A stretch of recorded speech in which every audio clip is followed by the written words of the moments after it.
चतुरपुर नाम के गांव में रतन नाम का आदमी रहता था। रतन वैसे बहुत बुद्धिमान था। बुद्धिमान होने के बावजूद उसके पास कोई काम ना था। वह रोज किसी न किसी के पास जाकर काम मांगता था। उसे कोई भी अपने यहाँ काम नहीं देता था। एक दिन रतन राशन की दुकान पर जाकर दुकानदार से कहता है, भैया कोई काम हो तो दो, मेरे पास कोई काम नहीं है जिसके कारण मेरा परिवार कई बार भूखा रहता है। रतन, तू बहुत समझदार है, तू कुछ पढ़े लिखो का काम कर। यह क्या मजदूरी का काम कर रहा है? अब जा, काम धंधे के समय खोटी ना कर। रतन को बुरा तो लगता है, पर वह दुकान से जाते हुए मन ही मन सोचता है कि चलो छोड़ो, इन्हें कभी न कभी मेरी अहमियत समझ आएगी। काम नहीं मिलने के कारण वह बहुत परेशान रहने लगता है। धीरे धीरे समय भी बीतने लगता है।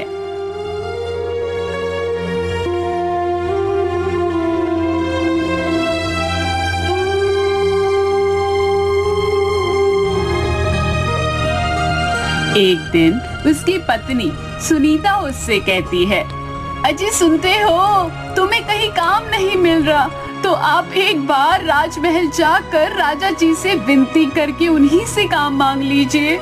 हाँ, मैं भी यही सोच रहा हूँ, पर वहाँ मेरे लायक काम नहीं मिला या उन्होंने मना कर दिया तो मैं क्या करूँगा? अरे आप ऐसा क्यों सोच रहे हो? आप वहाँ जाकर तो देखिए, कुछ न कुछ तो होगा ही। चलो तुम कह रही हो तो मैं कल जाता हूँ।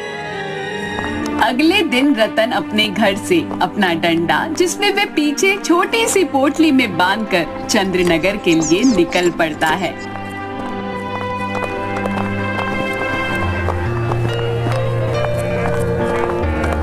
चंद्रनगर पहुंचने के बाद वह वहां लगे साप्ताहिक हाट और मेले में घूमता हुआ राजमहल पहुंचता है। महल की भव्यता इतनी कि हर किसी की आंखें बड़ी हो जाए। अरे वाह, कितना सुंदर और भव्य महल है। चलो चलता हूँ महाराज के पास मदद मांगने। भैया, ये मुख्य द्वार कहाँ है? आम दरबार कहाँ लगा है? बाएं से तीसरा दरवाजा। पर कोई मतलब नहीं है, हमारी परेशानियों का वहाँ सिर्फ मजाक बनेगा। महाराज का नाम तो आप जानते ही हो, खड़क सिंह नाम है उनका। अच्छा, जो भी हो, मुझे तो बस अपने काम से मतलब है।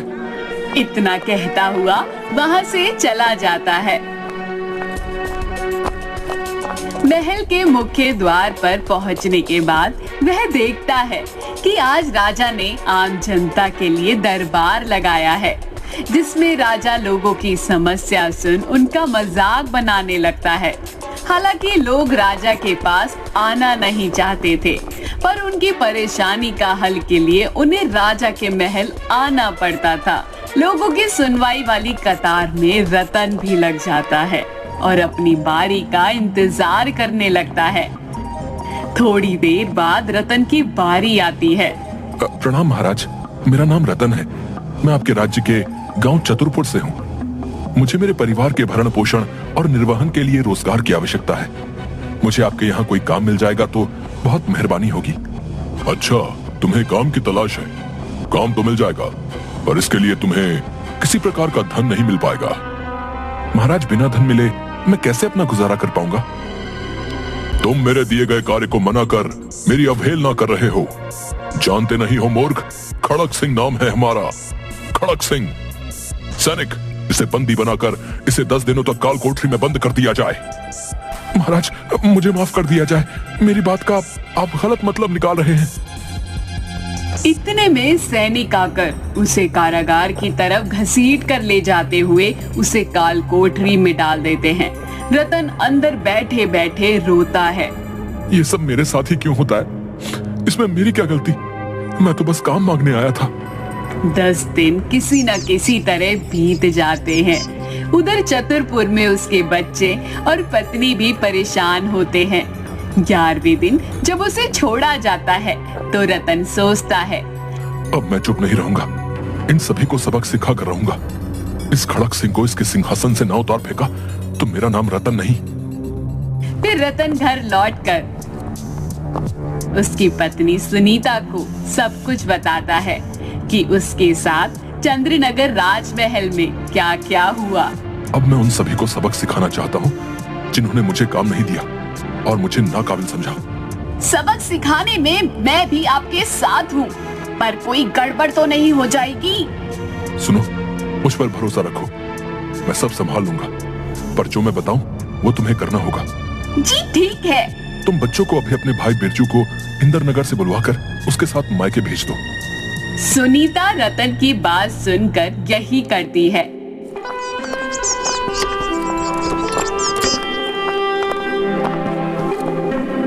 और बिरजू से कहती है, सुन, बच्चों का ख्याल रखना, साथ ही अम्मा और बापू से कहना कि मेरी चिंता ना करें। जी ठीक है दीदी। बिरजू बच्चों को लेकर चला जाता है। दूसरे दिन रतन सुनीता बात कर रहे होते हैं। तुम आज काम जल्दी करके थोड़ा आराम कर लेना, हमें रात भर जागना होगा, साथ ही बहुत सारा काम करना होगा।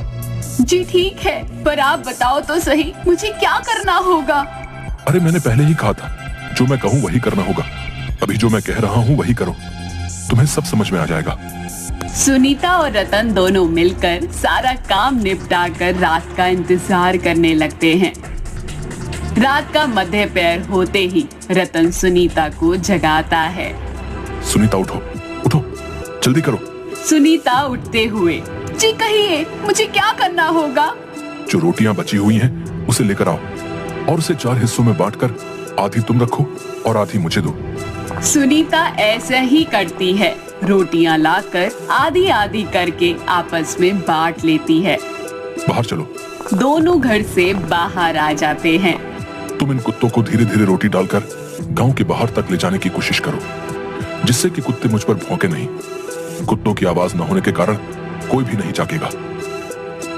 सुनीता भी बात को समझ गई। वह कुत्तों को रोटी डालकर गांव के बाहर तक ले जाती है। दूसरी तरफ रतन गांव में रहने वाले रमेश की गाय को खोलकर इंद्रनगर के रास्ते पर चलने लगता है। इसके बाद सुनीता भी उसी के पास आ जाती है। मैं इन सभी गायों को लेकर तुम्हारे गांव जा रहा हूँ, इसे वहां के पशु बाजार में बेच आऊंगा। कोई मेरे बारे में पूछे तो कह देना कि मैं तुम्हारे मायके बच्चों का सामान देने गया हूँ। रतन गाय को लेकर इंद्रनगर के पशु बाजार में बेचकर अपने गांव चतुरपुर वापस आ जाता है। सुनीता के पास आकर, ये लो भाग्यवान, पूरे 500 रुपए। इन रुपयों को अभी किसी के सामने मत निकालना। सुनीता भी हाँ में सर हिला देती है। साथ ही वह उस दिन हुई दुर्घटना का ब्यौरा रतन को देने लगती है। आज सुबह जब किराना दुकानदार रमेश गाय की चोरी होने की वजह से रो रहा था। अच्छा हुआ, उसने भी मुझे काम देने के लिए मना किया था ना। अब धीरे धीरे चतुरपुर गांव के अलावा आसपास के गांवों में चोरियां बढ़ने लगी थी। लोग भी परेशान होने लगे थे, जिसके चलते आसपास के सभी गांव वाले सभी राजा के पास जाकर चोरियों की शिकायत करते हैं। महाराज, सभी गांव में पालतू जानवरों की चोरी होने लगी है। खड़क सिंह के होते हुए चोरी? अच्छा, हम देखते हैं, तुम लोग सभी जाओ। लोगों के जाने के बाद राजा अपने मंत्री से बात करता है। मंत्री जी, इनके पशु चोरी होने से क्या हमें कोई नुकसान या फायदा है? जी महाराज, पशु चोरी होने के कारण जो पशुपालक हमें पशुओं से होने वाले धन फायदे का कुछ हिस्सा हमें कर के रूप में देते हैं, अब पशु ना होने के कारण वो हमें नहीं मिल पाएगा। राजा बड़ी दुविधा में पड़ गया। सोचने लगा कि अब वह क्या करे, क्या ना करे। मंत्री जी, आप जांच करवाएं कि पशु कहाँ जा रहे हैं और कौन चोरी कर रहा है। जी महाराज, मैं जल्दी ही चोर को पकड़वाता हूँ, परंतु महाराज, मेरे मन में इसके लिए एक रास्ता सूझा है। क्यों ना महाराज, हम हर गांव में एक बाड़ा बनवाकर वहाँ जानवरों को रख देते हैं। देखरेख के लिए एक चौकीदार रख देते हैं। चौकीदार वहीं का स्थानीय हो, जानवरों की रक्षा होती रहेगी। माह के अंत में चौकीदार पशुपालकों से कर लेकर हमें देता भी रहेगा। ये विचार मुझे काफी पसंद आया। मुझे ढोल बजाना है आपके साथ। बॉयज बैंड में चलो रे। बोल तो बजा। ये विचार मुझे काफी पसंद आया। ठीक है, इस सूचना को सभी गांवों में पहुंचा दो। राजा ने सभी गांवों में यही आदेश ढोल बजवा के प्रसारित करवा दिया कि चतुरपुर में जो भी चौकीदार बनना चाहता है उन्हें अपना नाम सरपंच के पास लिखवाना होगा। सुनो सुनो सुनो, महाराज के आदेश से आप सभी को सूचित किया जाता है कि मवेशियों की रक्षा हेतु एक बाड़ा बनवाया जा रहा है। साथ ही एक चौकीदार को भी रखा जा रहा है। जो भी चौकीदारी करना चाहे वो सरपंच के पास अपना नाम लिखवा दे। सुनो सुनो सुनो। रतन भी अपना नाम लिखवाने जाता है। मुखिया जी, मेरा नाम भी लिखवा दो, बड़ी मेहरबानी होगी। अरे रतन, पढ़े लिखे होते हुए ये काम कर रहे हो? क्या करें मुखिया जी, कुछ काम ही नहीं है तो यही सही। अब तुम्हें करना ही है तो ठीक है।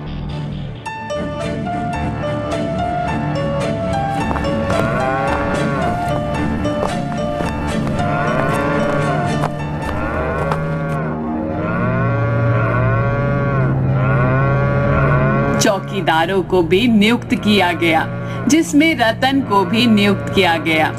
रतन और उसकी पत्नी बहुत खुश हुए। रतन के मन में अभी भी राजा के प्रति गुस्सा भरा था। रतन गांव वालों की तरफ से जो जानवरों मवेशियों के लिए जो चारा लाता उसमें से वे थोड़ा सा चुरा कर दूसरे गांव में बेच देता।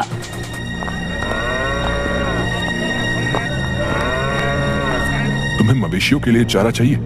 हाँ चाहिए तो सही। ऐसा करो कि तुम मुझसे बाजार भाव से कम कीमत पर चारा ले लो। ठीक है। रतन हर बार किसी न किसी को चारा बेचकर घर आ जाता।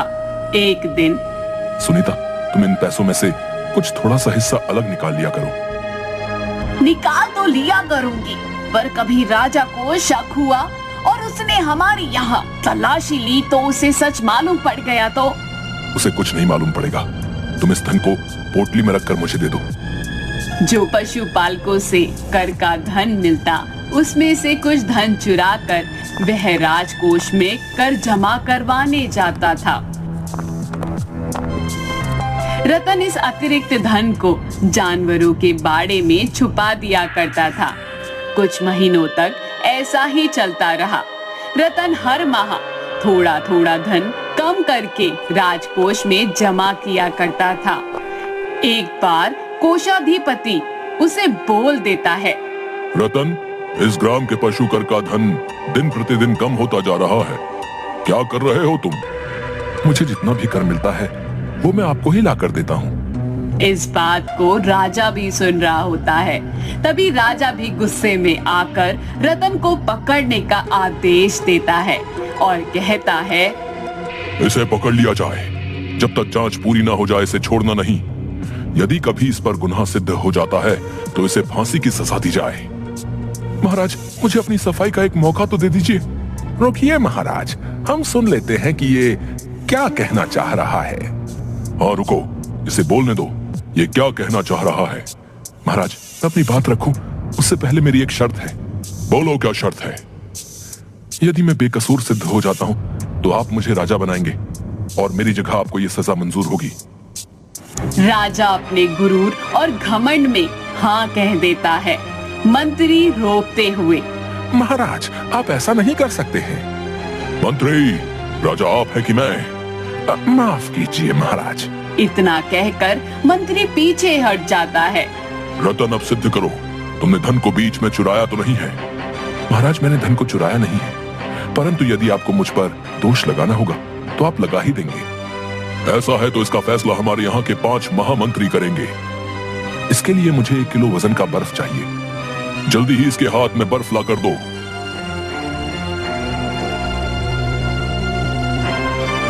रतन के हाथ में 1 किलो बर्फ का टुकड़ा दिया जाता है। रतन बर्फ का टुकड़ा अपने हाथों से दूसरे मंत्री के हाथों में दे देता है। दूसरा मंत्री फिर तीसरे मंत्री के हाथ में दे देता है। ऐसे करते हुए वह राजा के हाथ में पहुंच जाता है। तभी रतन कहता है, महाराज रुकिए।